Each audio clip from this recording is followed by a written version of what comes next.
شوقي كلما هيا ندرب بنيا ماما بيتالي إلا الأزم أكرم بي من دوري إلى الذين رموا بأمرك وزمزموا ما توا في تنمو أجاز إلا بهجاري وواكبوا ما رفت لها تسيها ثم استجاب بدعوة للمسلمين مستغفرين مولاي يا خير العباد أنت النجاة أنت الإيمان كل مجيب رب المياه من العذاب بالأبار صار إلى ربي الهادي ونال لمنزلي بالوعي بالمزمل سماء والمدثر المصطفى طه الأمين رسول رب العالمين وكتم رسل مجيد وصول والكوثر محمد نور الهدى محمد سمو الهدى محمد. الحمد لله رب العالمين. الحمد لله الذي جعلنا من أمة رسول الله صلى الله عليه وسلم خير الأمة، والصلاة والسلام على أفضل خلق الله نبينا ورسولنا محمد وعلى آله الطيبين الطاهرين وأصحابه الأخيار ومن والاهم بإحسان إلى أن يرث الله الأرض ومن عليها. إخوة الإيمان أحباب رسول الله، السلام عليكم ورحمة الله وبركاته. الله لفوك على تنوك على بركة كنما أن يكشيكو من ألفه أكوك كشايا على كلام محمد صلى الله عليه وسلم. أنا كسود يو أنا كصحابه أنا مور مغتقراكو نبارين مو كليف وتابلا كما جدونا أنا أوفو كوبلا جدين بركة كان يني ألفه سمولين مbe akonna la ambaye ala faraka ke here bunyamun ba kono la ko dino wani restamin ma ala kan kishi uruma furi ani tanu ka takadi bema dena kuna furi kenadu juma o juma ni ala ka je alla sabaka yi adu jindo yi ne ke kara fi fana amba fu ka wali mando ulabi ami fanga nyawangi jigimina ode sun la halamun bala an kan mun ke kan yi hakila jigula don ni alakaje odla ko thalathatun a'malu laysa laha mawadhin yawm al-qiyamah li 'azamatiha al-'afwu 'anil nas lam yuhaddid al-ajru qala Allah ta'ala فمن أفا وأصلها فأجره الله. الثاني الصبر لم يحدد الأجر قال الله تعالى إنما يوفى الصابرون أجرهم بغير حساب. ثلاثة الصيام لم يحدد الأجر كل عمل ابن آدم له إلا صوم فإنه لي وأنا أجزي به. وينادي المنادي يوم البعث أين الذين أجرهم الله فيقبل الصابرون والصائمون والعافون عن الناس. ولا برب السببين وبرب السبب كم وشتاء وبرجي حكيا دون نسيتك على رته أي مغشتا وبرجي حكيا دون ni setigi ala yɛrɛ tɛ o kimɛya hakɛ ni ala yɛrɛ tɛ maa si tɛ o hakɛya dɔn o baaraba ninnu o dɔw o de lahalaya filɛ nin ye o fɔra jumɛn ye ko salasatu a'malin ko ni setigi ala yɛrɛ tɛ mɔgɔ si tɛ olu baraji kimɛya o dɔn o fɔlɔfɔlɔ ye jumɛn ye o de ye ka yafa maaw ma ni maa min yafa maaw ma o baraji hakɛya ko ala m'o fɔ mɔgɔ si ye mɔgɔ si t'o baraji kimɛya hakɛ dɔn ni ala yɛrɛ tɛ ka d'a kan ala b'a fɔ alikuranɛ kɔnɔna la faman afa ni maa min yafara wa aslaha ka ɲumanya kɛ fa ajruhu ala allahi o tigilamɔgɔ masina sara o bɛ ala de yɔrɔ mɔgɔ si se k'o ka sara dɔn ni setigi ala tɛ a filanan asaburu sabali lam yuhaddidul ajru sabali fana kimɛya hakɛ ala m'o fɔ maa si ye ma fɔ maa si ye ala ko innama yuwaffa sabiruna ajrahum bighayri hisabin k'i k'a dɔn ala bɛ sabalibagaw olu la ajrahum yuwaffa ala b'u ka sara dafalen d'u ma don min na wulikajɔ gɛlɛn don bighayri hisabin ka sɔn ma kɛ ni fɛsɛfɛsɛ ye a sabanan a tɔn sun fana baraji mɔgɔ si t'o baraji hakɛya dɔn ni ala yɛrɛ tɛ ala kɛra ko kullu amali ibni adama lahu ko hadamaden ka baara bɛɛ a ta ye fana kɛra sun ye fa innahu li ko sun kɛ ni ala de ye wa ana jizu bihi wa ni ala de bɛ sun fana sara ko kiyama jɔ ala b'i kanto wele daga bɛna wele da a bɛna fɔ ayina alladhina ajrahum ala Allah mɔgɔ bɛ min minnu sara bɛ ala kan ko fa ya ko sungalaw bɛ wuli sabalikɛlaw bɛ wuli ani minnu yafara mɔgɔw ma sun yɛrɛ dɔnni ye jumɛn ye taarifu sawm as-sawmu lugatan al-imsak sun yɛrɛ kɔrɔ arabukan na ko k'i yɛrɛ minɛ sun kɔrɔ ko k'i yɛrɛ minɛ sariyatigiw fɛ yen sun ye jumɛn ye al-imsaku bi niyyati ta'abbudin anil akli wa shurbi wa ghithiyani النساء وسائر المفطرات من طلوع الفجر إلى غروب الشمس سونكرو كو حرمدين لغتو في كو يرمينه شراتو كو سونكرو كو كي يرمينه بنية تعبد ني على باتو غنياي عن الأكل كبو دوني دونيما وشرب أني كبو مني كلمة وغثيان النساء أني كبو غري ونيما مسولا kabo wati dmei wasail al-mufattorat an gabo sun chama fen to bela girima min tulu'il fajri kabo fajri kenela ila ghurubi shamsi kata se klibinima tise klibinima sun yere fardara kuma dmei farad Allah azza wa jalla ala ummati Muhammadin sallallahu alaihi wasallam athiyama كما فرضه على الأمم التي سبقتها بقوله تعالى يا أيها الذين آمنوا كتب عليكم الصيام كما كتب على الذين من قبلكم لعلكم تتقون وكان ذلك في يوم الاثنين من شهر شعبان سنة 2 من الهجرة المباركة أكو على يسون فرد على كرام مانتونغا كيشن نما على كراي إنافا أيسون فرد يا مانتو كتشوم نمون كنا ala ko kal korna konna la ko ya ayyuhal ladina amanu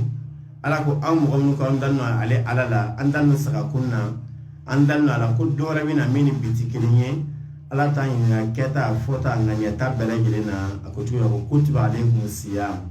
ako ne ala yasun farda auka kama kutiba ala ladina min qablikum ina ko nya farda man to ko tuna mun kon awnye abe mundama la'allakum tattaqun ko ala nyasranya sumudi amma wa kana dhalika fi yawm al-ithnain ko sun farda ala kira ka betene ndono ma min shari shabana sumulu makono kalo do fe kabe tenenduro ma hijira ala kira bolim ke Makka kata Madina wasa flana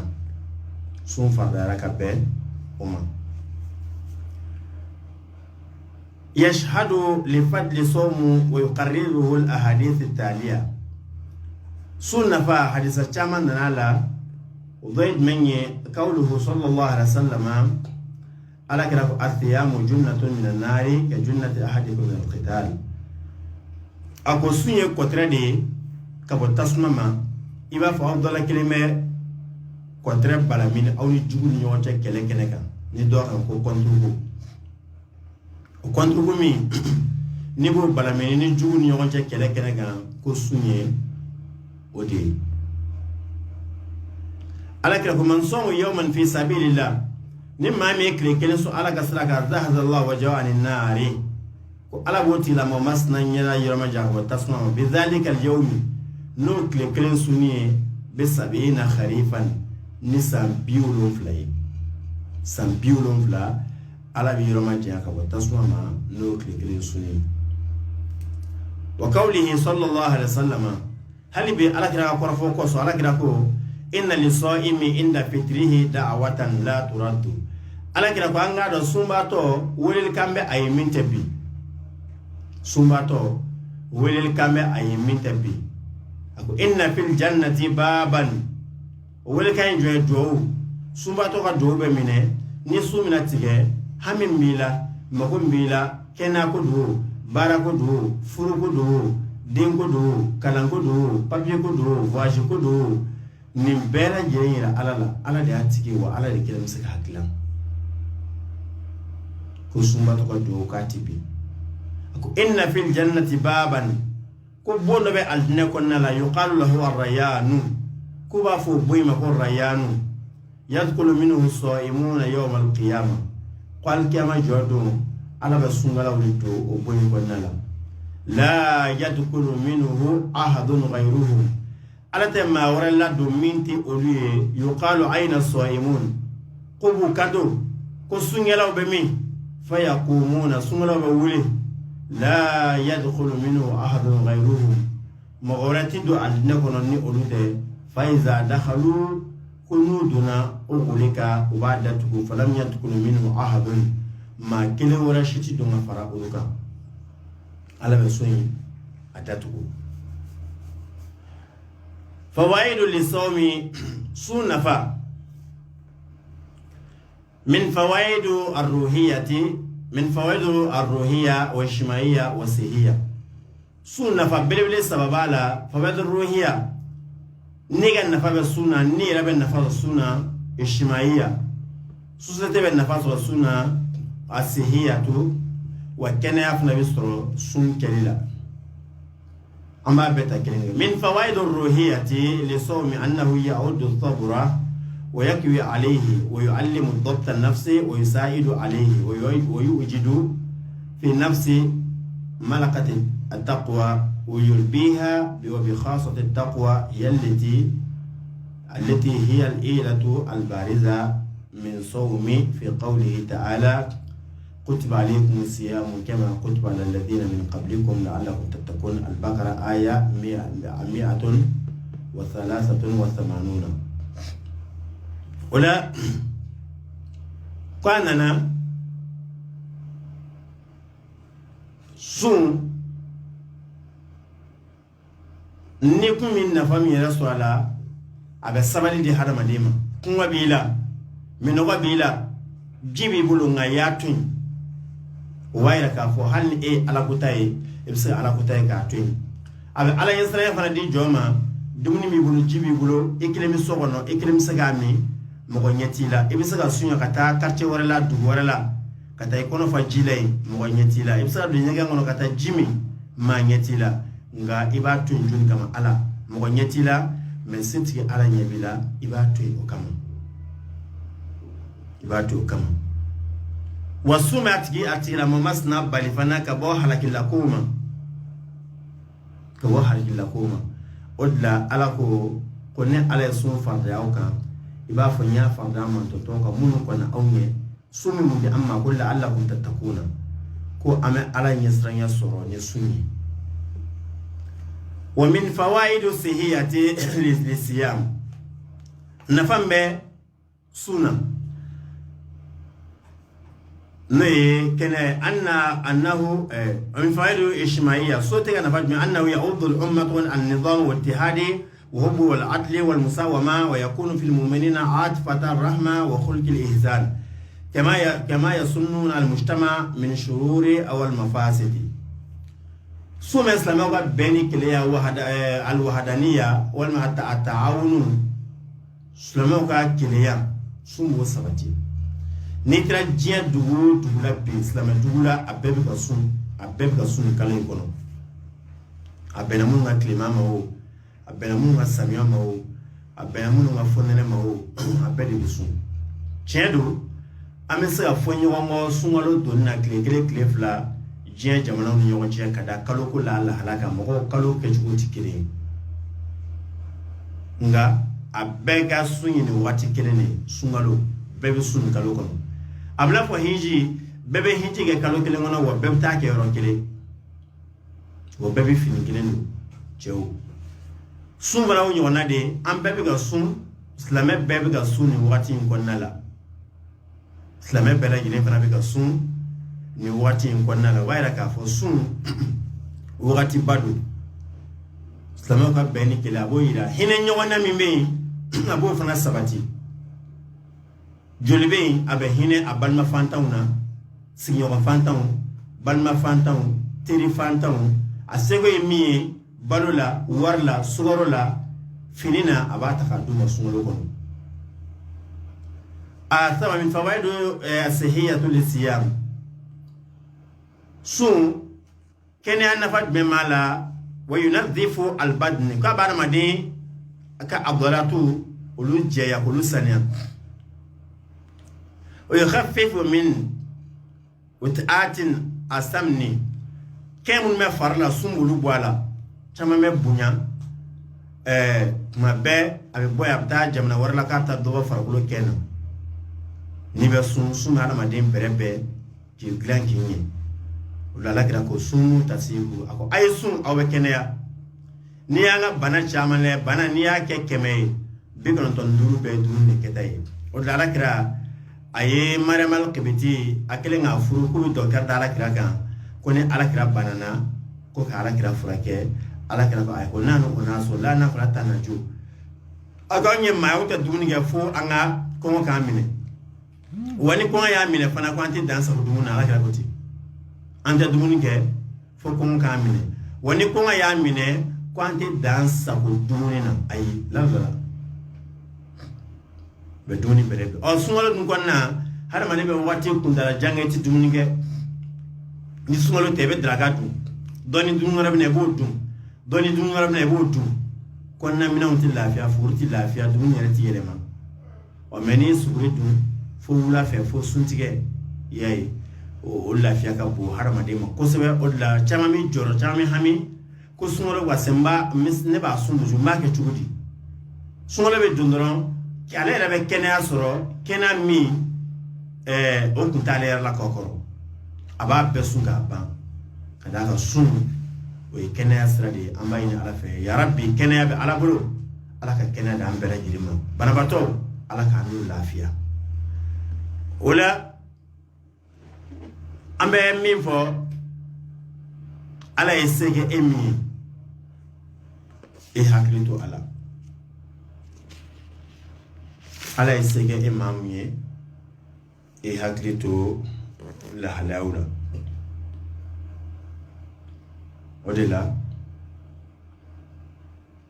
ako sun wujobe ramadan sun wala bedum الصيام شهر رمضان واجب بالكتاب والسنة والاجتماع الأمة فقد قال الله تعالى شهر رمضان الذي أنزل فيه القرآن هدى للناس وبينات من الهدى والفرقان فمن شهد منكم الشهر فليصمه ولا سيجاك وي على القرآن كنا لا على كما كان ولا على القرآن كنا لا شهر رمضان الذي أنزل فيه القرآن هدى للناس ko sungalo kalo de kalo ala e korna jigin kalo mina korna mina mi ka kala ala e korna jigin sungalo ko ala ba fa aya warla inna anzalnahu fi laylatil qadri qaw masata ala korna jigin laylatul qadri shu be sungalo de konnala wala ko ramadan shahr ramadan alladhi unzila fihi alquran fa e korna jigala hudan linnas ko ke kanay mogoye wa bayyinatin min alhuda ani tieni ngalo ko franga saka bo nyona faman shahida minkum shahara falyasumhu ala ko ni mami kalo e kiga sum ni kalo e kiga sum o kalo ye ma be mo fo munum dan no kalo ye kam ne commission de la lini am fawdu anga dini nyamo du anga ma bawdu ni mi fo anka madala kada ka kalo kula atiga fo ko ni tra kalo yin na ko warbi di ma fuyi mo ko tanga lu ke to ko kalo ira amaro tiche ko bege ira mi mo ya maru ni sunye ko bega ira mi oni anyo wanawo fo na anyo wanawo tay wala ala kira ko aral islam wa qawaid ad-din salas alayhinna usisa alayha man taraga wahidatan minhunna fa huwa biha kafirun halal dhammi ako islamia josimba sababalo ka girna be ko ni mo mi otoyin ko tila mo masna jure boni mi daga shahadatu an la ilaha illallah ni mami bana ni mami murtira ka bangani fo wa salatul maktubatu ani mami bana farra selima wa somu ramadan sunu sunni ako فهو بها كافر حلال الدم ونعني ونو أنا كليتو ولولا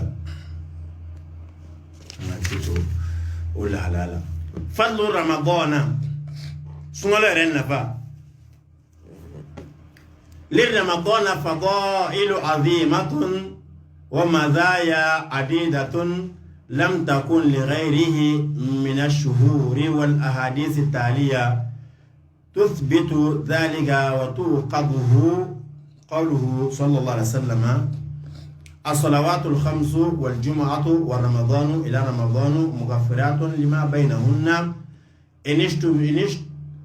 إن اجتنبت القبائر ولكن صلى الله عليه وسلم ako ka basir wati dola ka tasir wati dola ka junumi yafa ka jumala ka ta jumala ka junumi yafa ka basungolo dola ka ta sungolo ka junumi yafa madama ni junumi be wato ne qabayrai alakira ako man soma ramadan imanan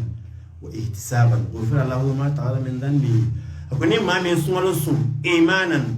baraji liman kama wa ihtisaban ni baraji sura kama ghufira lahu ma ta'ala min dhanbi ko ala boti la mo masna ka junumu abayafa يرى الله كوني من كام رمضان إيمان واحتسابا غفر له ما تقدم من ذنبه كوني ما ميسونلو جو سونلو نابلا سيلي جو أو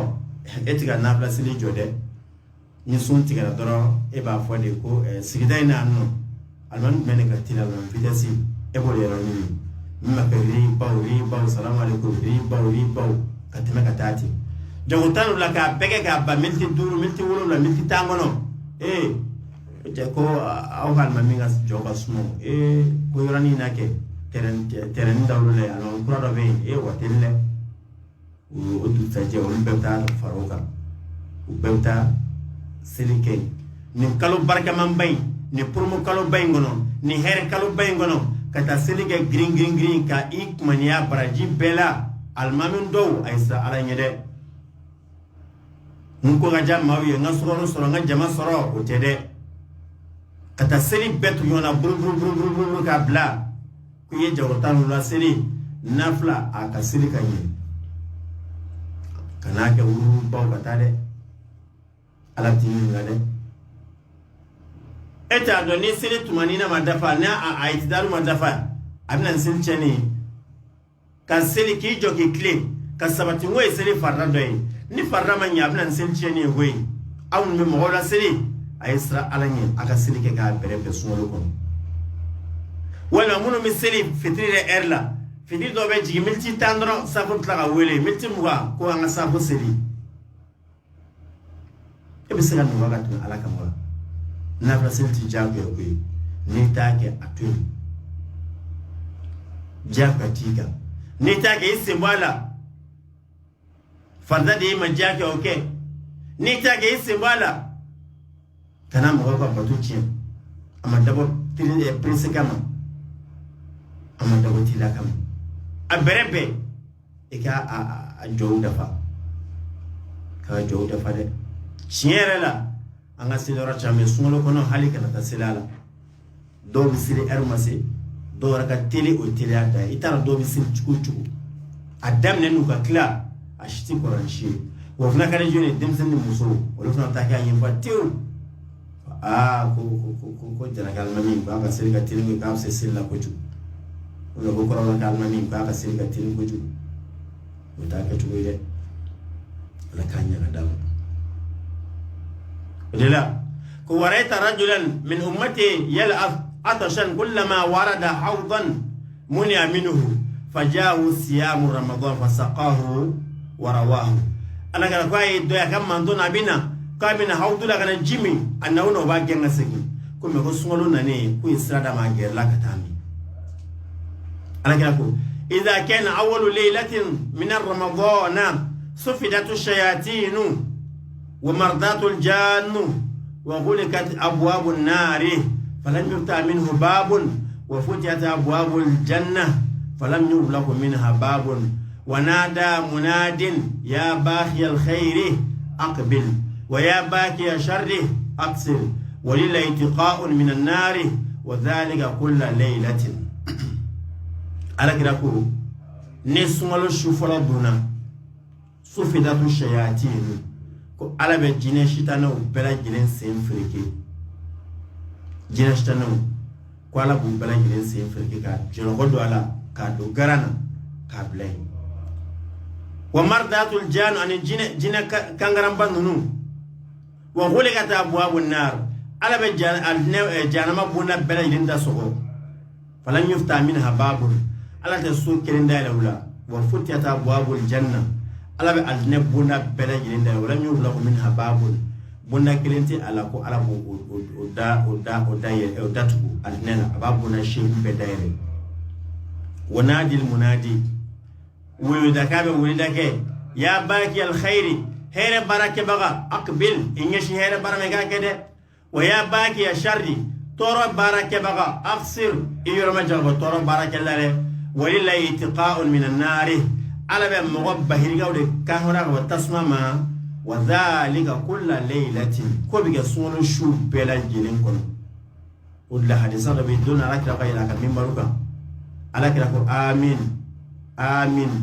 آمين أكلال كتبلا صابك على كلا أنك بقولنا أني ما يبيك دوك أني يبيك آمين أفو ما يبيك دوك ده على كلا كوجيولا ننا مغصبا كونيا فنينا kun musala tasma kono mugasaba kone ko amin ko ala kamin umma sabab fala man adraka ramadana man adraka walidaini falam yughfar la mu'min na balola nyina mala ki fani basra wal maki fakirin soray wala ki bakirin soray ma sa baraki fani bay baramido adina konnala danga din wallahi tido adina kono fadu suka shidin badu suka shidin ala mo tilare ayi ete nyasma jena ete nyasma lahara mo chama mo sali ko yi bara ngi ga desa ma bara soro ma fala ka la jaju tine ngadanga dia ka chala de iti fa bonya fa be kuma ite saka teya ka wuli ka ke fa be kuma be pre fa kuna nini fa bla nya wana fa de be dade ke to saki dade be pre fa kuna o danga dia foro foro ele bi daga sno waki bato barala o danga dia foro foro bare be so joshi ka fran e dalo sno wala nga chame masawre de e ko pabu ira sena to pabu ba do ne sno ko bare be kle la ka barake ni mi ja ta ko pabu wuli kini mona o me bijou wuli kini mona ala kira ko ni jella bansira ko anta lil amatu rabbataha joma mati wulu e ga min ko man do ke ko mane o de mati wulu fani bade ga denga sa ko me de ga fana baka sa ko ala kira ko jemi ta mashe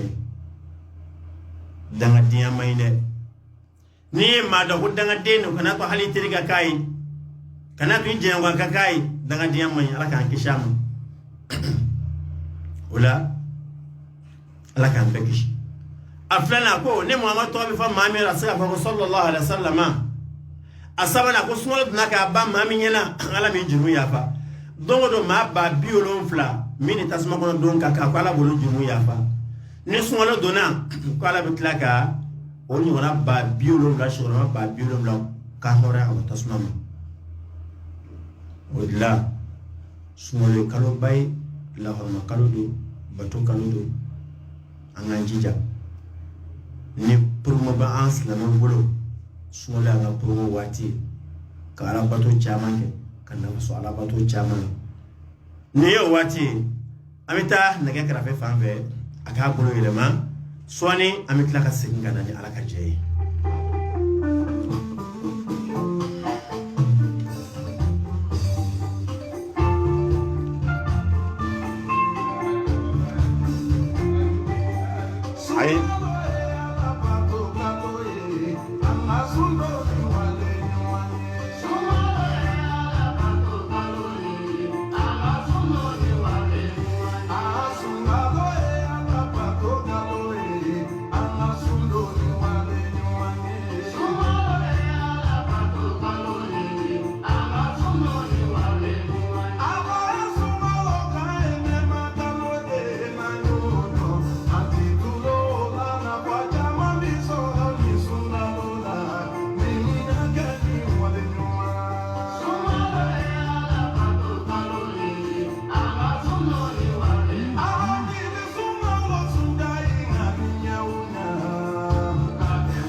alhamdulillahi rabbil alamin halibi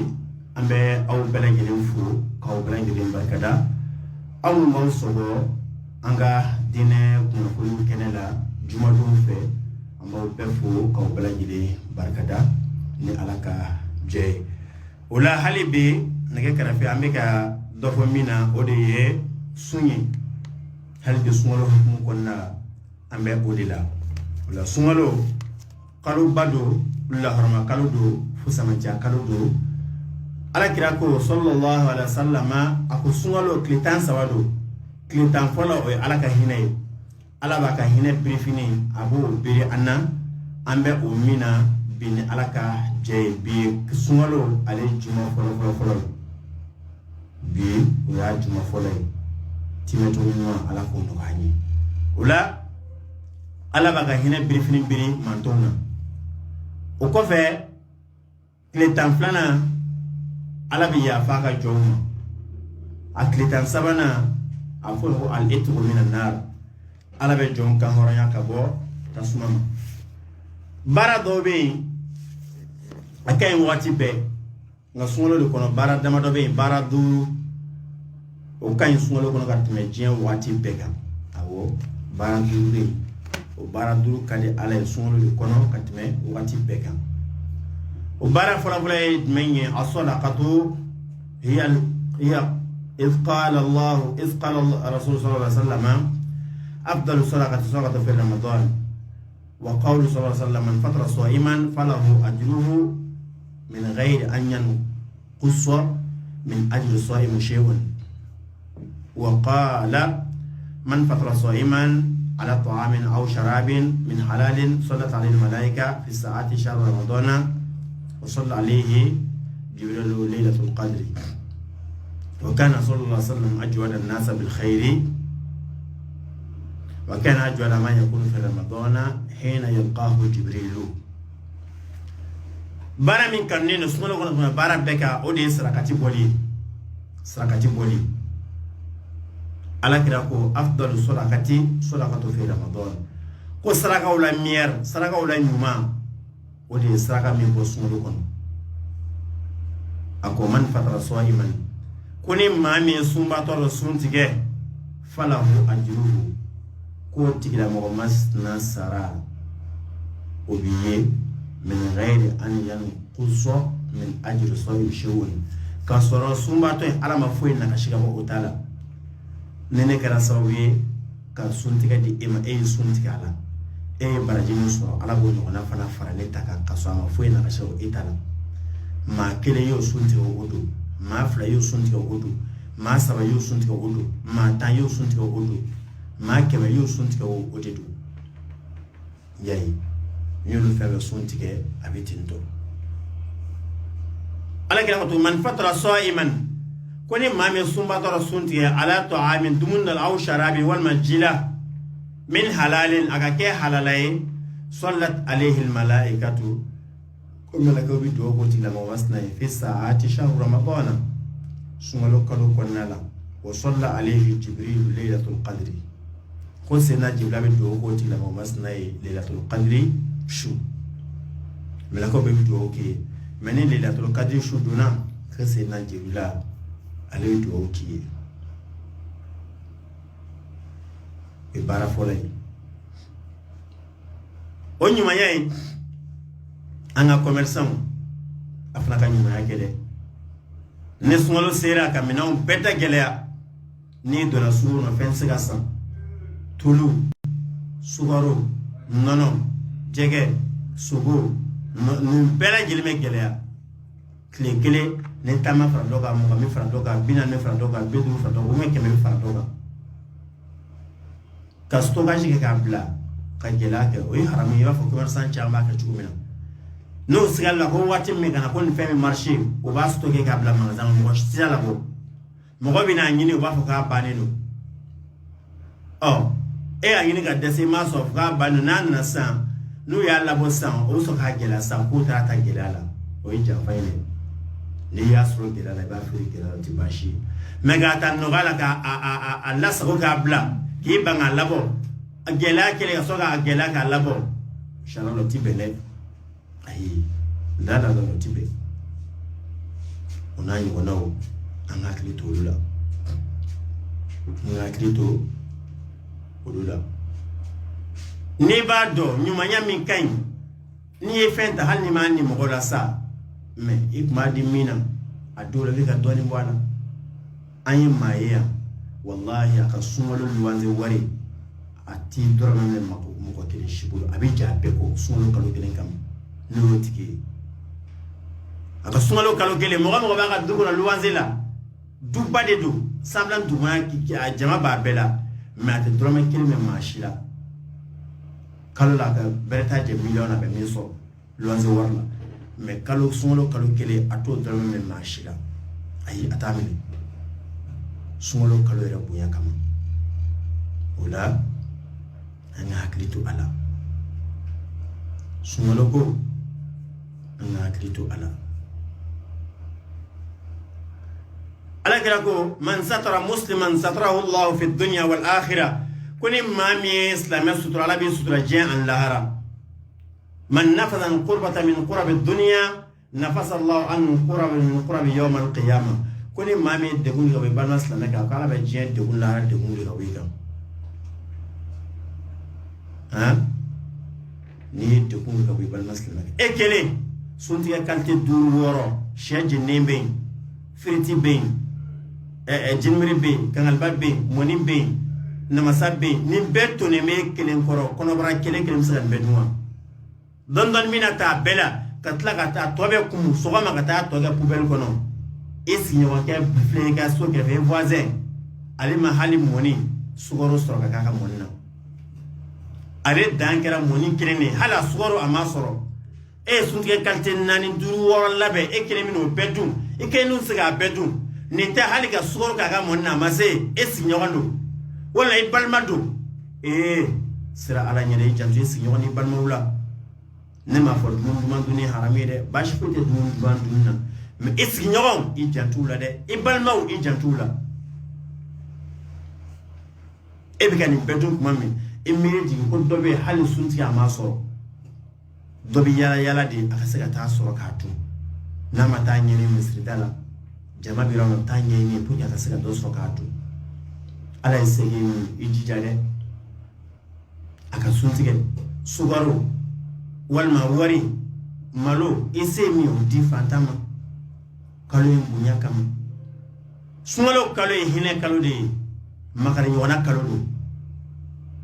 hine wana kalo do makari wana kalo do ikasega bo mo mintai yakri to tikila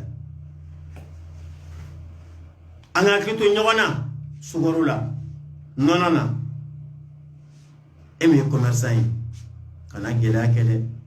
ni gela kala dika ko gela ka dima de ala kala ko sungole no ga kalo de ni ya no ga ala ba no ga bulu ni ya ke gela kalo ala fa bika ko gela ka dima de ala bika ko gela ka dima yiba mo tama ga jago chena foita islamu to ani minke ala mi anda ala ra ko kwalo jalma bunda beta tu sungole kono abe shana se frege abe ne bunda beta ele wa ka ba nga nyama double ala o kanyi angre da man nyoko chama sa ina nyokona fuka gele yata ka nyoko segere fuka gele yata ka bla nyoko kuna anganja tula de anganja tula olla ko ala kira kan ajwala na ala ka ke fonin sirri wo sumolo ko ala kira ka fon sira ko ngabo wati betaye hal ne fiye chira ko fiye be magana tuna ala kira ka hera fra ko ngabo tula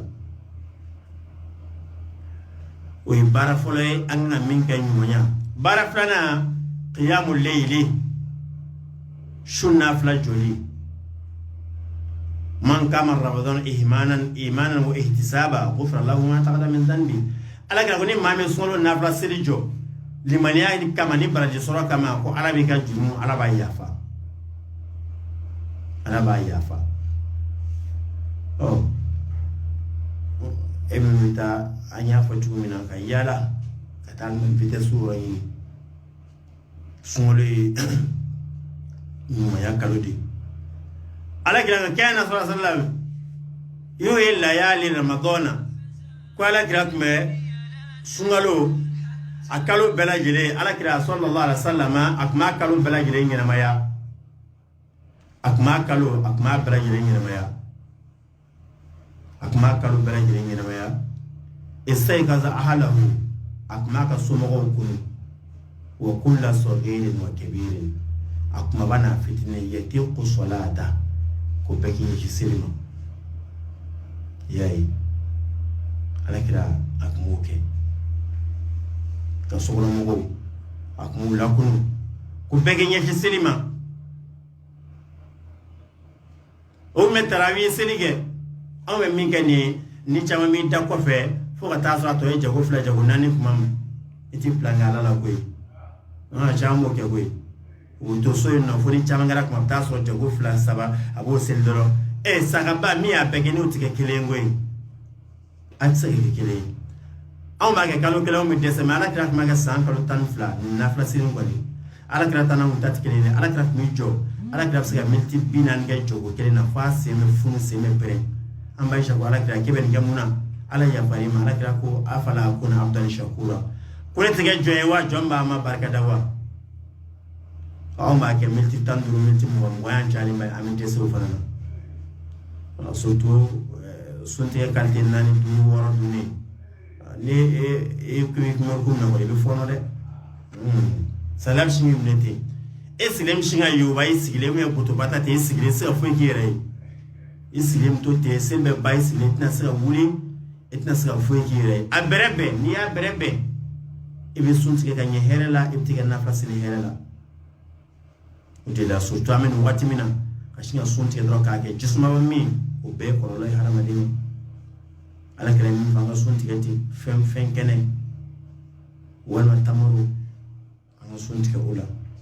wala nama ka ji simple da ko yakile fla da ko yakile me saba nan kala la fitri selu ni fongo na so ga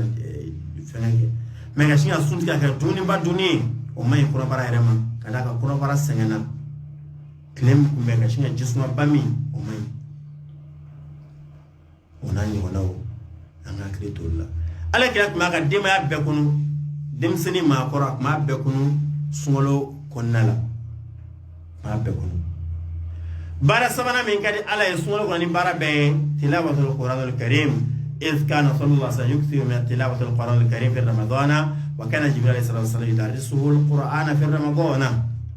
بارا سبحانه ودي قرن كلاين القرن كلام على كرات من قرن كلام سمولو كون كات واتي بيكا كتاكا قرن رجينا سمولو كون ولكن ما سمولو لا تفسير بچايا قرن كلام كونغرو بچايا قرن كلام يجي فهم بفه على كرات من قرن كلام سمولو كون كاتمه واتي بيكا وقرنا رفنا جينا سول إنا أنزلناه في ليلة القدر وكان صلى الله عليه وسلم يكل القراءة في القيام رمضان قال قراءة مسول جوفنا نافلا سرو جيا إلا فحذيفة يا الله كلي قال سلا الله قراءة فقرة بالبقرة قال قراءة سورة البقرة كلا verset كم فلا أن بيشجع أنكو ثم آل عمران كف آل عمران أو كلا ثم النساء أي نساء كلا قرنا دونو بعد النسورة بس سبب تامدا بكرة نساء آل عمران لا يمر بآية تخويف قال كلمة آية شلا كوي بابا الآية إلا وقف عندها ويسأل فا كفالا كلا كجوين كلا تغين على فكابو أمم وما تم آية شلا كوي هير آية فالا كلا كجوك هيرين آية نامتوني كو فما صلى ركعتين حتى جاء بلال فأذنه قال كلمة كلا وركان فلسلا كفو بلال من أولي kwala kila fati wati duna yai ana kila kumi joke